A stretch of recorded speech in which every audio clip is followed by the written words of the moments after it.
आता ही आघाडी घेऊन आपल्याकडे परत येतील, त्यांना आपल्याला त्यांची जागा दाखवण्याची वेळ आहे. मला विश्वास आहे की महाराष्ट्राची जनता ही निश्चितपणाने जागा त्यांना दाखवल्याशिवाय राहणार नाही. हे बदलणारं भारत आहे, हे विकसित भारत आहे, विकासाकडे वाटचाल करणारं. मोदीजींच्या नेतृत्वामध्ये शेतकऱ्यांना सक्षम करण्यासाठी दर 4 महिन्याने 2000 रुपये शेतकऱ्याच्या खात्यात दिले जातात. मत नहीं हमारा काम नहीं होएगा तो चिल्लाए बगैर काम नहीं. हो अगले साहेब त्यांच्या वतीनं यांचंही स्वागत करण्यात येत आहे. आणि या एकदा जोरदार लढा संपूर्ण व्यासपीठासाठी, व्यासपीठावर उपस्थित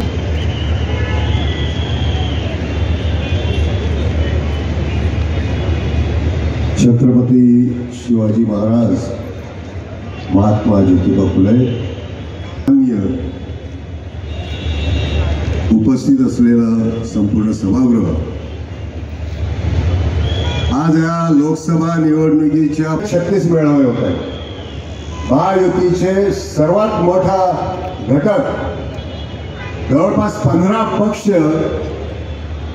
मंत्री करण्याचा संकल्प करतो महाराष्ट्र माझा.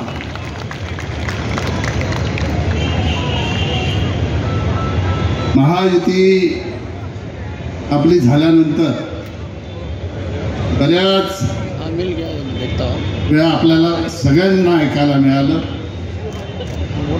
की सगळ्यांना बीजेपीच्या चिन्हावर लढायला लागेल, अशा प्रकारच्या वल्गना केल्या गेल्या. मध्ये एनडीएच्या सगळ्या घटक दलांच्या बैठका देशाच्या प्रधानमंत्र्यांनी स्वतः 3-3 तास उपस्थित राहून पब्लिक सारखं समोर बसून या बैठका अटेंड केलेल्या आहेत. त्या बैठकीमध्ये सूत्रसंचालन करताना मी सांगितलं होतं कि हमारा जो गठबंधन है वो घड़ी डिटर्जेंट पाउडर जैसा नहीं है, पहले इस्तेमाल करो फिर विश्वास करो. हमारा गठबंधन जो है LIC जैसा है, जिंदगी के साथ भी और जिंदगी के बाद भी.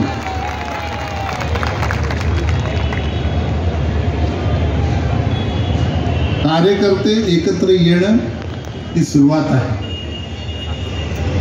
एकत्र राहणं ही प्रगती आहे आणि एकत्र काम करणं हे यश आहे. त्या यशाकडे आपल्याला वाटचाल करायची आहे. म्हणून जेवढे आपले महायुतीचे घटक दल आहेत त्या सगळ्या पक्षांनी, नरेश मस्कर या ठिकाणी उल्लेख केला की आपण सगळ्यांनी एकत्र काम करायचं. आपल्याला आपल्या राजकीय जीवनामध्ये जर गोडवा पाहिजे असेल तर मधमाशांसारखं एकमेकाला घट्ट चिकटून राहिलं पाहिजे. आपण मधमाशांसारखं एकमेकाला घट्ट चिकटून राहिलो तर 100% आपल्या राजकीय जीवनामध्ये गोडवा निर्माण होईल. यामध्ये माझ्या मनामध्ये मात्र शंका. उमेदवार फक्त महाराष्ट्रातले नाही, उमेदवार देशातले ठरलेले आहेत. 543 जागांवरचे उमेदवार ठरलेले आहेत. आपल्याला चिंता करण्याची गरज नाही. 543 जागांवर फक्त नरेंद्र मोदी लढणार आहेत. आपल्याला नरेंद्र मोदींना निवडून आणायचं आहे. कल्याण लोकसभेमध्ये श्रीकांत शिंदेला नाही, भिवंडी लोकसभेमध्ये कपिल पाटलाला नाही, इकडला जो कोणी उमेदवार ठरेल तो ठरेल, त्यांना नाही. एकमेव नरेंद्र मोदी. का? देशाचे प्रधानमंत्री नरेंद्र मोदी झाल्यानंतर मागच्या 10 वर्षापासून विकासाच्या माध्यमातून देशामध्ये नाही विश्वामध्ये स्वतःच्या बद्दल त्यांनी जो विश्वास निर्माण केलेला आहे, त्यामुळे देशातल्या जनतेने ठरवलेला आहे अब की बार 400 पार, अब की बार फिर एक बार मोदी सरकार. त्याच्यामुळे जनतेने ठरवलेलं आहे. मागाला आपण लाजायचं कारण नाही. लोक मागितलं की देतात. आम्हाला मोदीजींनी मार्गदर्शन करताना सांगितलं होतं 2014ला जेव्हा त्यांनी घोषणा दिली 272+, तर त्यांनी सांगितलं की आम्ही कोर टीम मध्ये बसलो तेव्हा मला लोक सांगायला लागले ये ज्यादा नहीं हो रहा. मोदी जी ने सांगितले ज्यादा भी कुछ नहीं, तुम मांगो, लोग देने के लिए बैठे. आणि म्हणून आता 400 पार मागितले। मी विश्वासाने सांगतो मोदीजींचं नेतृत्व, अमित भाईंची रणनीती आणि सगळ्या कार्यकर्त्यांची मेहनत या मेहनतीच्या जोरावर 400च्या पुढेच आपल्या एनडीएच्या जागा निवडून येतील याबद्दल माझ्या मनामध्ये तरी तीन मात्र शंका नाही। एकनाथ शिंदे साहेब, तुम्ही ती सगळ्या चॅनेलवरती सगळ्या प्रसिद्धी माध्यमावरती पाहिलं असेल की नरेंद्र मोदी साहेबांच्या खांद्यावरून शाल सरकून जमिनीवर पडू नये म्हणून एकनाथ शिंदे साहेबांनी दाखवलेली समय सूचक शब्द टाकणाराही वाघच असावा लागतो आणि त्यामुळेच किती सत्ता त्यांनी सोडली हा एकवचनीपणाचं त्यांचं उदाहरण आहे। अनेक गोष्टी देवेंद्रजी साहेबांसोबत बोलता येतील। सामान्य कार्यकर्ता ते पदाधिकारी ते नेते इतर पक्षाच्या नेत्यांनाही देवेंद्रजींचा शब्द म्हणजे पत्थर की लकीर असं वाटतं। देवेंद्रजी म्हणजे समर्पण आणि त्याग। दुसरे एक नेते आपले आहेत ते म्हणजे अजितदादा। महाराष्ट्राचा एकच वादा म्हणजे अजितदादा। सकाळी 6 वाजल्यापासून काम करणारा माणूस, त्यांच्याकडे काम घेऊन भेटणारा माणूसच काय तर अधिकारी काय, त्यांना काय सांगणार त्यापेक्षा दादा काय सांगतात हे प्राण कानात घेऊन लोक ऐकत असतात, कारण दादांचा शब्द म्हणजे अनेकांसाठी भविष्याची हमी असते। अख्खे जग जेव्हा संकटाची मालिका घेऊन तुमच्या समोर उभे ठाकते आणि आपलेच ज्यांना आपण मोठे करतो आणि ते आपल्याला पायाखाली चिरडण्यासाठी सज्ज झालेले असतात, तेव्हा फक्त शब्द पाळणारा अजितदादासारखा नेता जर पाठीशी असला तर आयुष्याचं काय होतं याचं मूर्तिमंत उदाहरण म्हणजे आनंद परांजपे आणि नजीब मुल्ला या ठिकाणी असतील, ते त्याच्याबद्दल दौलत दरोडा सुद्धा त्या ठिकाणी असतील, हेच सांगू शकतात। अशी अनेक उदाहरणे आहेत। आणि या मालिकेतील तिसरं नाव उभा महाराष्ट्र ज्यांच्या शब्दाकरता दिलेला शब्द पाळणारे म्हणून या नेत्याचं नाव घेतोय ते म्हणजे माननीय मुख्यमंत्री एकनाथ शिंदे साहेब। एकनाथ शिंदे म्हणजे झंझावात। शिंदे साहेब मितभाषी आहे, ते खूप कमी बोलतात, हे आपल्या सगळ्यांना ठाऊक आहे। राज्यातील नव्हे तर देशातील सगळ्यात स्फोटक जे महासत्ता स्वतंत्र झालं ते त्यांनी घडवलं। एकनाथ शिंदे यांच्याबरोबर 50 आमदार, विद्यमान मंत्री असलेली मंत्रिपदाची खुर्ची सोडून आपल्या राजकीय भविष्याचा कुठलाही विचार न करता आमच्यासारखे कार्यकर्ते अहोरात्र इतके दिवस मेहनत केलेली पक्षाकरता आम्ही सर्वजण सोडून त्यांच्याबरोबर गेलो की कधी कधी प्रश्न पडतो, इतके कमी बोलणाऱ्या नेत्याने हा विश्वास कसा मिळवला लोकांचा, हा मोठा प्रश्न त्या ठिकाणी पडतो। माझ्यासारख्या लहान कार्यकर्त्याला त्याचबरोबर महाराष्ट्राला असं नेत्याचं नेतृत्व आज या ठिकाणी मिळालेलं आहे। माननीय शिवसेना प्रमुख माननीय बाळासाहेब ठाकरे आणि धर्मवीर आनंद दिघे साहेब यांची परंपरा एकनाथ शिंदे साहेबांनी जोपासली आहे। ब्रह्म विष्णू महेश हे शब्द प्रमाण म्हणून मानले जातात आणि माननीय पंतप्रधान नरेंद्र मोदीजी यांचे हात बळकट करण्याकरता आणि सिद्ध करण्याकरता आपले हे ब्रह्म आणि विष्णू आणि महेश रात्रंदिवस मेहनत करतायत। आपण सुद्धा त्यांच्याबरोबर सज्ज व्हायला पाहिजे आणि आपल्या देशाचे पंतप्रधान यांना आपल्याला शब्द द्यायचा आहे तो म्हणजे 45+ आणि याकरता हा संकल्प मेळावा आहे, हा कार्यकर्ते आणि पदाधिकाऱ्यांचा मेळावा आहे। राम मंदिरांचं देखने दो मुझे, मेरे देश की तस्वीर बदल रही है। खिड़की खोलकर देखने दो मुझे, मेरे देश की तस्वीर बदल रही है। पहले सरकारें गठबंधन से बनती थी, अब विपक्ष गठबंधन से बन रहा है। पहले सरकारें गठबंधन से बनती थी, अब विपक्ष गठबंधन से बन रहा है। आजच आपण संकल्प केलेला आहे स्वच्छतेचा, मंदिर साफ करण्याचा। मैं ये तो दावा नहीं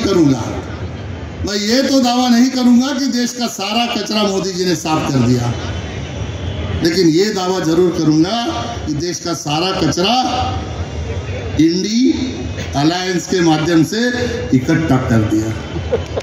अभी ये इकट्ठा किया हुआ कचरा है, ये फेंकने की जिम्मेदारी आपकी और हमारी है। मुझे पूरा विश्वास है, मला पूर्ण खात्री आहे की 2024ला हा कचरा उचलून आपण 100% याला हद्दपार करणार आणि पुन्हा एकदा देशाचे प्रधानमंत्री म्हणून नरेंद्र मोदी यांना बसवण्यासाठी आपलं योगदान देणार। हाच संकल्प इथून जाताना करूया, हाच विश्वास या ठिकाणी व्यक्त करतो आणि माझे 2 शब्द संपवतो। जय हिंद, जय भारत, जय महाराष्ट्र। जय श्रीराम। यानंतर भारत माता की, भारत माता की, वंदे वंदे। आजच्या या महायुतीच्या संकल्प मेळाव्यासाठी उपस्थित सन्माननीय व्यासपीठ व आपणा सर्वांवरती भारतीय जनता पार्टी गेले अनेक वर्ष आपण सर्व कार्यकर्त्यांनी आपापल्या पक्षाला विजयी करण्यासाठी नेहमीच शर्तीचे प्रयत्न केले। आपले असणारे प्रत्येक उमेदवार हे जिंकून आणण्यासाठी आपण केलेले प्रयत्न हे आम्ही सर्वांनी ठाण्यातील एक कार्यकर्ता म्हणून मी नेहमीच पाहिले। माझी आपण सर्वांना एवढीच विनंती आहे की निवडणूक 2024 हा महाविजय जो आहे, हा महाविजय एखाद्या पक्षाचा उमेदवार जिंकवण्यासाठी नाही आहे। ही निवडणूक आपला देश जिंकला पाहिजे यासाठी असणारी निवडणूक आहे आणि आपल्या देशाला आपल्याला सर्वांना जर जिंकून आणायचं असेल तर येणाऱ्या काळामध्ये आदरणीय पंतप्रधान नरेंद्र मोदींच्या नेतृत्वामध्ये त्यांना पुन्हा एकदा तिसऱ्यांदा पंतप्रधान करण्यासाठी आपण आपला खारीचा वाटा हा उचलला पाहिजे। आणि मला खात्री आहे की आपण सर्वजण एकदा जर आपण सर्वांनी मनात ठरवलं की येणारी निवडणूक ही कोणत्याही परिस्थितीमध्ये पंतप्रधान नरेंद्र मोदींना तिसऱ्यांदा म्हणजे हॅट्रिक जिंकून आणण्यासाठी जर आम्ही सर्वजण जोमाने लागलो तर नक्कीच यश हे आपल्या पदरात पडेल, मला खात्री आहे। आणि आम्ही सर्वजण व्यासपीठावरील सर्वजण सर्व पदाधिकारी एवढेच विचार करू इच्छितो की येणाऱ्या हे शिवधनुष्य आहे, हे शिवधनुष्य सर्वांनी मिळून एकत्रपणे उचलायचं आहे आणि त्याचा संकल्प तुम्ही आम्ही सर्वांनी मिळून करूया। धन्यवाद। जय हिंद, जय महाराष्ट्र। आपकी बार आणि एक आपकी बार 400 बार, आपकी बार 400 बार हा 400चा आकडा आपल्याला जर गाठायचा असेल तर महाराष्ट्रामध्ये पण आपल्याला यावेळेस जे आहे की आपकी बार 45 पार हा नारा जो आहे तो आजच्या दिवसापासून या ठिकाणी द्यायला लागेल आणि आपल्याला जास्तीत जास्त जागा ज्या आहेत त्या महाराष्ट्रामधून ज्या आहेत आणि या ठाणे जिल्ह्यामधून आपल्याला निवडून आणायला लागतील। येणाऱ्या काळामध्ये आपल्याला या जिल्ह्यामधील सर्वच्या सर्व महायुतीच्या जागा ज्या आहेत त्या मोठ्या फरकाने आपल्याला निवडून आणायचं, त्याच्यासाठी आपल्याला काम करायला सुरुवात करायची। काम आपण करतोय, पण आपण पाहत असाल की या देशाचे प्रधानमंत्री नरेंद्र मोदी साहेब कशा प्रकारे काम करत असतात, कशा प्रकारे या देशाच्या 10 वर्षाच्या इतिहासामध्ये जे आहे जे 50 वर्ष 70 वर्ष जमलं आहे त्या 10 वर्षामध्ये करून दाखवणारा जर कुठला नेता असेल तर ते नरेंद्र मोदीजी आहे।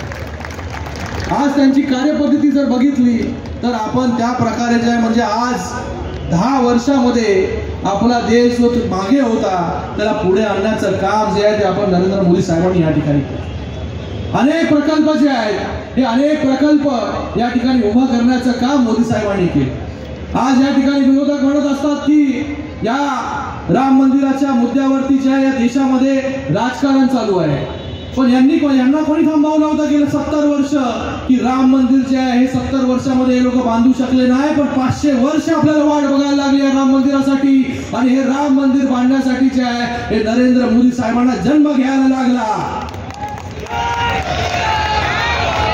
आणि आज हे मंदिर या ठिकाणी होत आहे। गेले अनेक हुतात्मे झाले, अनेक बलिदान झाले, अनेक त्या ठिकाणी संघर्ष झाला, अनेक कारसेवकांनी जो आहे तो आपला जीव त्या ठिकाणी दिला आणि आज जो आहे हे राम मंदिर त्या ठिकाणी उभं राहते। आणि त्याचबरोबर हे राम मंदिर करत असताना हे या देशामध्ये जे राज्यामध्ये राम राज्य आलं पाहिजे त्याच्यासाठी नरेंद्र मोदी साहेब त्या ठिकाणी काम करतायत, दिवस रात्र त्या ठिकाणी काम केलं नाही की स्वच्छ भारत अभियानाच्या माध्यमाने जे आहे ते प्रत्येकाच्या घरामध्ये टॉयलेट बांधलं, एवढी छोटीशी गोष्ट की मोदी साहेबांना यावं लागलं आणि प्रत्येकाच्या घरामध्ये शौचालय द्यावं लागलं. आज महिला या ठिकाणी मोठ्या संख्येमध्ये उपस्थित आहेत. या ठिकाणी त्यांना कधी वाटलं नाही की प्रत्येक घरामध्ये जे आहे ही त्या ठिकाणी गॅस गेला पाहिजे. उज्ज्वला गॅस जे आहे ते प्रत्येक घरामध्ये त्या ठिकाणी नेण्याचं काम जे आहे ते मोदी सरकारने या ठिकाणी केलं. अशी अनेक कामं जी आहेत या ठिकाणी इन्फ्रास्ट्रक्चरची कामं असतील. आपण MMR रिजन मध्ये राहतो. या ठिकाणी MMR रिजन मध्ये जे आहे रेल्वेची कामं असतील, इन्फ्रास्ट्रक्चरची कामं असतील, हे देखील एवढा निधी जो आहे तो कधी या MMR रिजनला मिळाला नव्हता. तेवढा निधी जो आहे तो या MMR रिजन मध्ये मिळाला आणि मोठ्या प्रमाणात. म्हणून व्यासपीठाची माफी मागतो. पहिल्यांदा सन्माननीय कपिल पाटील ज्यांचं चांगलं भाषण झालं ते आमचे सहकारी मित्र आदरणीय चव्हाण साहेब, खासदार श्रीकांत शिंदेजी, आदरणीय विनय सहस्रबुद्धेजी, सन्माननीय व्यासपीठ मंदाताई आणि माझ्या सहकारी बंधू भगिनी. मी आपला कोणाचा जास्त वेळ घेत नाही, परंतु ज्यांच्याबरोबर आम्ही लढलो त्यांच्यासोबत आम्हाला आता राहायचं. गेली 25 वर्ष मी शिवसेना भारतीय जनता पक्षाच्या विरोधात आम्ही सर्व लढलो, परंतु आम्ही त्यांच्यासोबत आता अजितदादा पवार साहेबांच्या नेतृत्वात त्यांच्यासोबत काम करणार. येणाऱ्या लोकसभेमध्ये कपिल पाटील साहेब असतील, श्रीकांत शिंदे साहेब असतील, बाकीचे नवीन उमेदवार असतील, त्यांच्या पाठीशी राहण्याची भूमिका आहे राष्ट्रवादी काँग्रेस पक्षाची राहणार. या ठिकाणी कोणाचा वेळ न घेता मी 1 मिनिटामध्ये एक गोष्ट सांगतो की आदरणीय देशाचे पंतप्रधान आताचे आणि पूर्वीचे गुजरात राज्याचे मुख्यमंत्री आदरणीय नरेंद्र मोदी साहेब होते. आम्ही इस्रायलला स्टडी टूरला गेलो होतो सहस्रबुद्धे साहेब, आणि त्या स्टडी टूरमध्ये 10 दिवसाची स्टडी टूर होती इस्रायलला. त्यावेळेला देशाचे आजचे पंतप्रधान त्यावेळेचे गुजरातचे मुख्यमंत्री यांनी एक प्रेझेंटेशन दिलं. गुजरात राज्याच्या वतीनं पूर्ण 80 राष्ट्राचे लोक आले होते त्यांच्यासमोर. त्या प्रेझेंटेशनमध्ये त्यांनी ॲक्वाकल्चर, ॲग्रिकल्चर, इन्फ्रास्ट्रक्चर, पॉवरमध्ये 2020ला गुजरात कसं असेल आणि त्या 80 राष्ट्रातल्या लोकांनी चांगल्या जोरदार टाळ्या वाजवल्या. विजन असलेलं नेतृत्व त्यांचं होतं.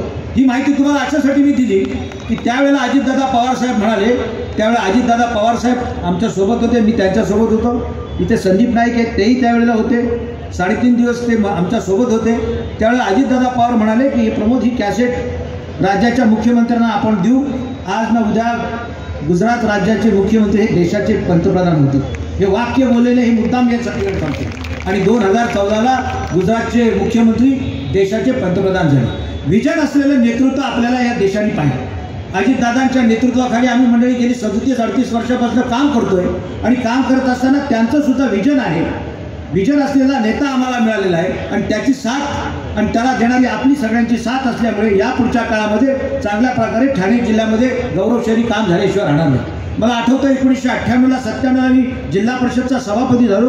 त्यावेळेला आनंद दिघे साहेबांच्याकडे आम्ही यायचो, तेही माझ्या कार्यालयामध्ये यायचे. कपिल पाटील साहेब इथे आहेत, कथोरे साहेब या ठिकाणी आहेत, शिंदे साहेब त्यांच्यासोबत असायचे. सांगायचं तात्पर्य असं आहे की काम करणाऱ्या माणसाला चांगल्या प्रकारची शक्ती आणि ताकद आणि बळ मिळतं. आणि म्हणून मगाशी नरेश मस्कींनी ज्यावेळी उल्लेख केला आदरणीय दिघे साहेबांचा, दिघे साहेबांची पुण्या या ठाणे जिल्ह्याला मिळाली असल्यामुळे या पुढच्या काळामध्ये आपल्याला चांगल्या प्रकारचे सुगीचे दिवस पाहायला मिळणार आहे. आणि म्हणून या ठिकाणी श्रीकांत शिंदेना माझी विनंती राहणार की आपण राज्याचे प्रश्न सोडवतात, देशाचे प्रश्न सोडवतात. सहस्रबुद्धे साहेब आहेत, 35 सेक्शनचा आमचा कायदा आहे, जो शेतकऱ्यांशी लढणारा कायदा आहे फॉरेस्टचा, त्याच्याकडे तुम्ही लक्ष द्या. भाई कोतवाल, हिराजी गोमाजी पाटील यांचं स्मारक आहे मुरबाड तालुक्यामध्ये. गेली 30-40 वर्षापासून त्याच्यासाठी आम्ही झगडतोय. अभयारण्याचा प्रश्न आहे, कपिल पाटील साहेबांनी तो हातात घेतलाय, त्याच्याकडे सुद्धा लक्ष द्या. रेल्वेचा प्रश्न आपण मार्गी लावायला घेतलाय. हे सर्व प्रश्न मी अशासाठी मांडले की ज्या प्रश्नाशी संगत तुमच्याशी आहे, शासनाशी आहे, राज्य सरकारशी आहे, केंद्र सरकारशी आहे. आणि म्हणून ज्यावेळी आम्ही मतदारांकडे जाणार आहोत त्यावेळी मतदारांना सुद्धा या पुढच्या काळामध्ये आश्वासित आम्हाला करायचं आहे आणि ह्या गोष्टीकडे तुम्ही साकल्याने लक्ष द्याल अशा प्रकारची अपेक्षा या ठिकाणी व्यक्त करतो. मुरबाडच्या 12वी प्रकल्पाचा प्रश्न आहे, बरेच प्रश्न सोडवले, तोही कॅबिनेट पुढे आहे. त्याची माहिती मी तुम्हाला अशासाठी दिली की आम्हाला ज्यावेळी आम्ही कार्यालयामध्ये बसतो त्यावेळी लोक विचारतात तुम्ही सत्तेमध्ये आला, आमची 20% सहभाग असेल ते 10% असेल, परंतु या पुढच्या काळामध्ये तुमच्या सर्व नेत्यांसाठी तो उपयोगाचा राहणार आहे. जास्त बोलण्यापेक्षा कृतीत आपण काम केलं पाहिजे. दुसरी महत्त्वाची मुद्दा आहे या ठिकाणी मुख्यमंत्री महोदयांना आम्ही MMRD सारखं जे रिजन आहे तशाच धर्तीचं रिजन ठाणे जिल्ह्यामध्ये MMRD सारखं ठाणे प्राधिकरण करावं अशी मागणी आम्ही केलेली आहे, त्याचा विचार करावा. त्याचबरोबर ठाणे बाजार समितीची सुद्धा स्थापना या पुढच्या काळामध्ये करावी. अशा प्रकारची विनंती करतो। जबरदस्तीने या ठिकाणी आपल्याशी जरी बोललो असलो तरी हे माझे विचार आपल्या पक्षाच्या हितासाठी आहेत, भविष्यामध्ये तुमची मतं आमची मतं वाढवण्यासाठी आहेत आणि म्हणून याचा साकल्याने विचार होईल अशा प्रकारचा आशावाद व्यक्त करतो। पुन्हा एकदा संयोजकांना धन्यवाद देऊन माझे 2 शब्द संपवतो। जय हिंद, जय महाराष्ट्र।